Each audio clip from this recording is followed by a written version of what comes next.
Auzubillahiminash-shaytanir-rajim. Bismillahir-rahmanir-rahim. Dear students, Assalamu alaikum wa rahmatullahi wa barakatuh. I am Pir Hafizullah Master, Government High School, Jagarpura. Today's lesson for 10th class, which we are dealing from last few days. The name of our chapter is Democracy and Diversity. As in the introductory lesson, I cleared the definition of democracy, the meaning, and the definition of diversity. I once again recapitulate before going ahead. Dear students, democracy, you know, is known as जमहूरियत in Urdu. और जमहूरियत आप जानते हैं, जमहूरियत में जो हर एक को फुली फ्रीडम होती है, आज़ादी होती है, जो हमारे ये बेसिक फंडामेंटल राइट्स जो हैं, जब एक बंदा इन फंडामेंटल राइट्स को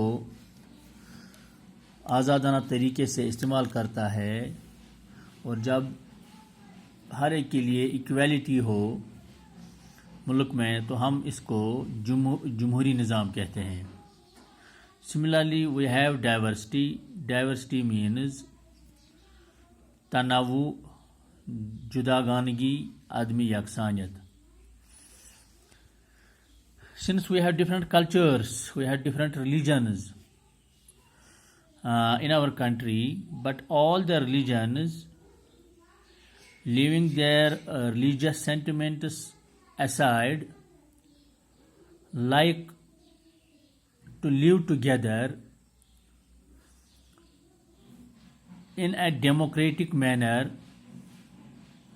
When we live happily with one another without any grievances, without any political grudge, without any hesitation, everyone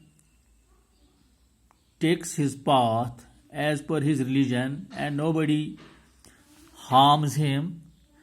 When such a system prevails, we say that everyone lives in a democratic manner, and to live in this democratic atmosphere is known as diversity. Today, let us see how social divisions occur in a democratic and diversity system. Since we know we have different divisions, but these divisions take place because of some factors. What are these factors? The first factor is the people's perception of their identities. The second, this factor is a representation of a community by political leaders. And the third factor is the government's reaction. The first point, the people's perception of their identities, it says when this is singular, the accommodation of other identities become difficult. So the perception of people must be in such a way that it does not harm. We should not give preference to a particular section, to a particular religion. The people's perception, without any caste, color, creed, sex, religion, region, should be taken into cognizance for the development of the whole society. There should not be a benefit for a single system, for a single person, for a single caste, or for a single sect. Similarly, a representation of a community by political leaders, These leaders are chosen by we people, by the subjects of the country, while representing a community. If politicians raise demands that are constitutional, then it is easier to accommodate those demands.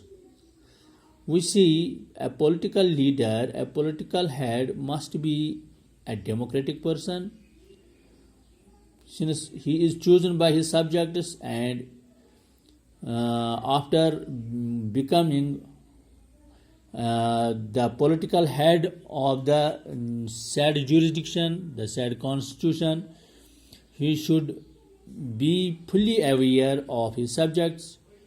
He should become the role model for his society.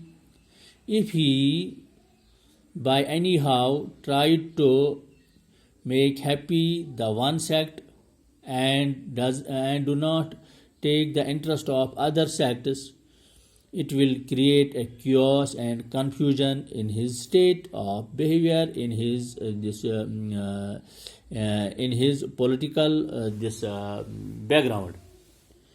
So, dear students, representation of a community by political leaders, this factor is very important, because the political leader of the said area should work in a democratic manner, and he should chart out such programs so that diversity and democracy of the state will intact. Then we have the government's reaction. If the responsible demands of a community are suppressed by the government, then it leads to social divisions, which in turn threaten the integrity of the country.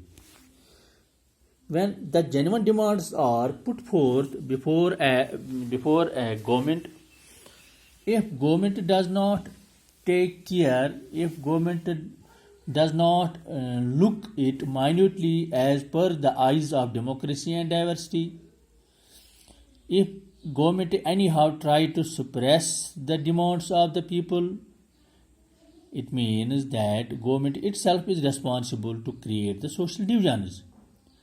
When any division in the society takes place, it becomes the threat for the integrity of the country. When a threat arises in the country, it means the divisions will occur in the state, and the whole responsibility goes to the shoulders of the government. So, my dear students, these three perspectives, these three factors should be taken in consideration in the government level, in the political level, in these our leaders, political heads, or we can say the MLAs, present MLAs, they should be in a democratic atmosphere, look into the matters of the people, and they should not go in such a way which will create a chaos, confusion, and a sense of this division in the state. Dear students, this was our today's lesson. Let's go ahead tomorrow, inshallah. Wama alayna ilal balagul mubin.